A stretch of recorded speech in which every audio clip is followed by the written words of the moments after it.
Hello friend, जी के friend trick में आपका स्वागत है।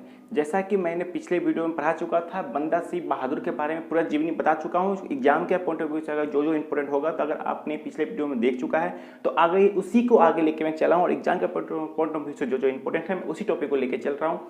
और एक कहानी की तरह से मैं बता देता हूँ, ताकि आप खुद से वो नोट्स को तैयार कीजिए, और एग्जाम में जो है अगर कुछ क्वेश्चन अगर मिस होता है तो आप खुद दिमाग से लगा सकते हैं कि हाँ, इसके बाद ऐसे ऐसे हुआ था। आपको कुछ याद करने की कोई जरूरत नहीं पड़ेगी। ठीक है, पॉइंट में यहाँ लिख दे रहा हूँ, कहानी में बोल दे रहा हूँ, आपको किसी को कोई दिक्कत नहीं होगी। लेट्स सी, शुरू करते हैं। देखिए, तो बंदा सिंह बहादुर का खत्म हो गया, मृत्यु हो गई उनकी। मृत्यु होने के बाद उस पंजाब को जो सिख को कोई तो संभालेगा, तो एक आते हैं नवाब कपूर, जो कि 1748 में आते हैं। ये क्या करते हैं, खालसा के रूप में सभी को एकजुट कर लेते हैं, क्योंकि जब मृत्यु हो गई थी बंदा सिंह बहादुर की, तो पूरा पंजाब, पूरा सिख जो है अलग अलग गुट में बट गया था। तो खालसा के कारण जो है वो एक दूसरे में विलय हो गए। चलिए, दो टॉपिक क्लियर हो गया।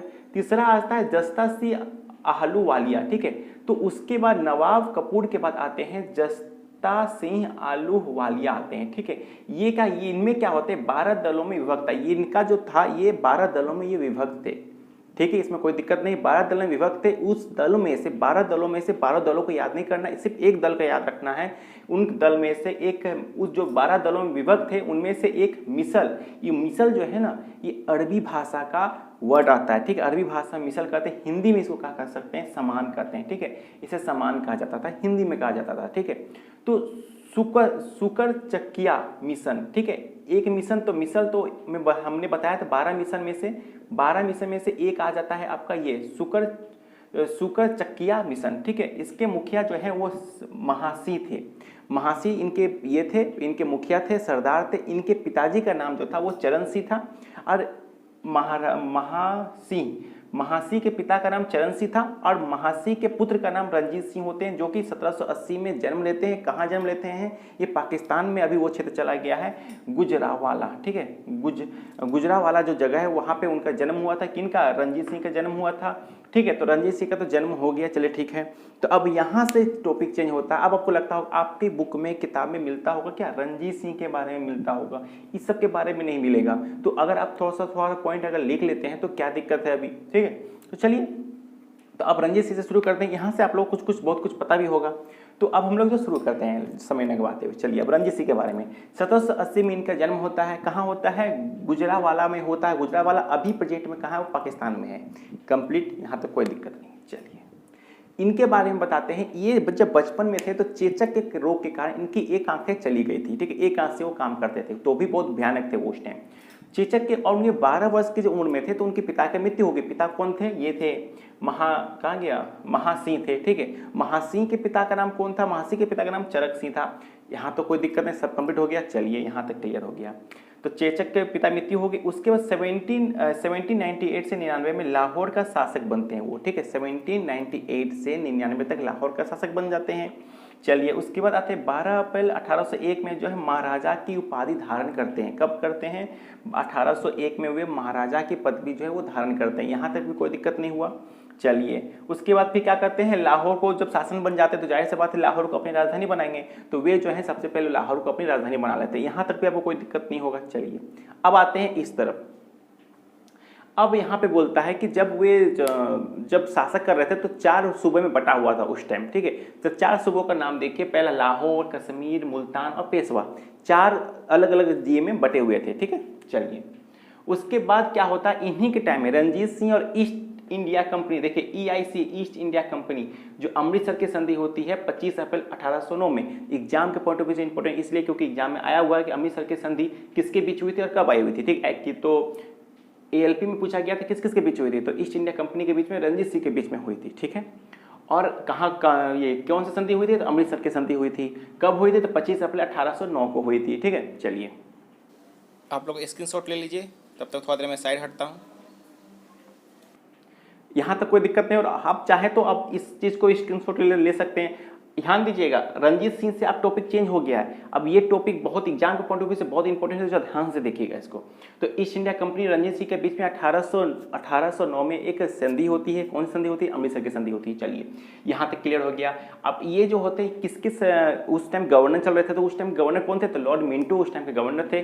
और ये जो थे, जो संधि हुई थी, तो किसके नेतृत्व में हुई थी? तो चार्ल्स मेंटो के काल में जो है एक संधि हुई थी। ये कौन है? इसका जो है होते हैं ना कि आप मेरे तरफ से आप बैठ जाइए, तो नेतृत्व जो कर रहे थे वो चार्ल्स मेटकाफ, ठीक है, चार्ल्स मेटकाफ के नेतृत्व में ये संधि हुई थी। ठीक है, संधि हुई थी मेटकाफ के ये में, और गवर्नर कौन थे? लॉर्ड मिंटो थे।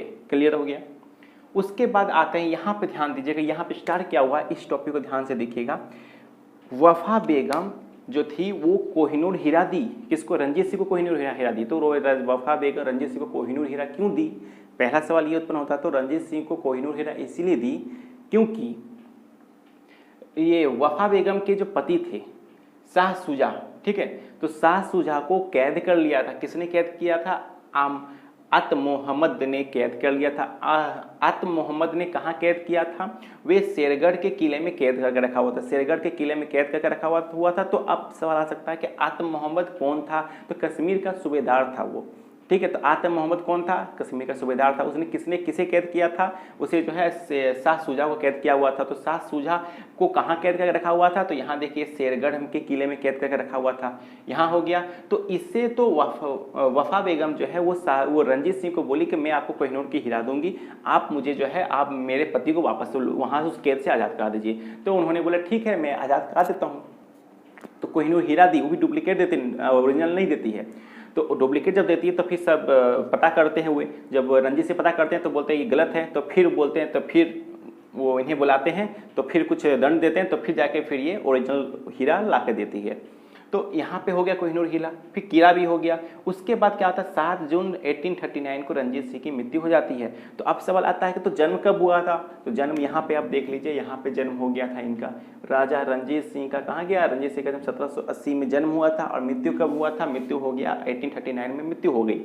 ठीक है, 1780 में जन्म, 1839 में मृत्यु होगी। अब मृत्यु के दरमियान उन्होंने एक संधि की थी, अमृतसर की संधि। किसके बीच की थी? अमृतसर की संधि ईस्ट इंडिया कंपनी के चार्ल्स मेटकाफ और रणजीत सिंह के बीच में 1809 में किया था। क्लियर हो गया, एक टॉपिक क्लियर हो गया। अब इनकी मृत्यु होने के बाद इनके 3 पुत्र आते हैं, जो कि अब मजेदार आएगी, क्योंकि 3 पुत्र का पहला नाम आता है महाराजा खड़ग सिंह था। ठीक है, उन्होंने शासन किया था 1839 से 40 तक उन्होंने शासन किया। दूसरा पुत्र आता है महाराजा शेर सिंह, आता है 1841 से 1843 तक शासन करते हैं। उनके बाद वो भी चले जाते हैं। उसके बाद आते हैं दिलीप सिंह, जो 1843 से 49 तक रहते हैं। ये बहुत कम उम्र के रहते हैं। इन कारण जो इनकी माता जो आती है, माता जो है जिंद कौर, जो इनके संरक्षण में दिलीप सिंह को संरक्षण देने के लिए ये जो शासन करते हैं। ठीक है, तो अब दिलीप सिंह से जो है अंग्रेज और उनके बीच में मतभेद शुरू हो जाता है। प्रथम अंग्रेज और सिख युद्ध, अब हम लोग नेक्स्ट वीडियो में हम लोग देखेंगे कि अंग्रेज और सिख युद्ध किस तरह से जो है एक दूसरे का आमना सामना होते हैं और किस तरह से जो है कौन युद्ध जीतता है। जाहिर सी बात है, जहाँ सभी को पता ही है, आप लोग पढ़े भी हैं, तो बस एक बार उसको ओवरव्यू हम लोग दे देंगे ताकि आपका ये टॉपिक भी क्लियर हो जाए। क्योंकि मैं पहले बोल रहा हूँ कि पास्ट में आपको बताते हैं कि पास्ट में किस तरह से हुआ था उस टाइम के समय में। पास्ट में ये सब पॉइंट आप लोगों को नहीं मिलेगा बुक में, तो ये पॉइंट आप लोगों को दे दिया गया। उसके बाद फिर देखिए यहाँ पर रणजीत सिंह के बारे में कुछ पता है, मुझे ये नहीं पता था कि वो इनके चेचक के आँख में ये हो गई थी। फिर आपको ये भी नहीं पता था कि अमृतसर की संधि हुई थी। तो एक ओवरव्यू के साथ जो हम लोग धीरे धीरे कदम बढ़ा रहे हैं ताकि आपको अच्छे से मजा भी आए। और हाँ, माता जब है, अब माता को लगा कि अब तो हम भी शासन कर ही रहे हैं, तो अब ये अपना साम्राज्य को विस्तार करने लगे। इसी के फर्क में अंग्रेज था कि तुम अपना विस्तार करो ना, हम आते हैं। क्योंकि ये लोग तो सहायक संधि पर यूज कर चुके थे। हम बताऊंगा आपको सहायक संधि के बारे में सारा डिटेल बताऊंगा, चिंता की बात मत कीजिए, बस ऐसी लगे रहिए। और वीडियो अगर अच्छा लग रहा हो तो लाइक और शेयर सब्सक्राइब करना ना भूलें। और सब्सक्राइब करते हैं तो बेल आइकन आएगा, 3 आइकन आते हैं, उसमें पहले वाले ऑल को दबाइएगा, तो मेरे जो वीडियो आपको पल पल आपको मिलती रहेगी नोटिफिकेशन के रूप में। ठीक है, यहाँ तक कोई दिक्कत नहीं हो गया। अब देखिए दिलीप सिंह जब का जन्म हो गया 1838 में, तो 1838 में दिलीप सिंह का जन्म होता है। ठीक है, और वो शासन करते हैं कब?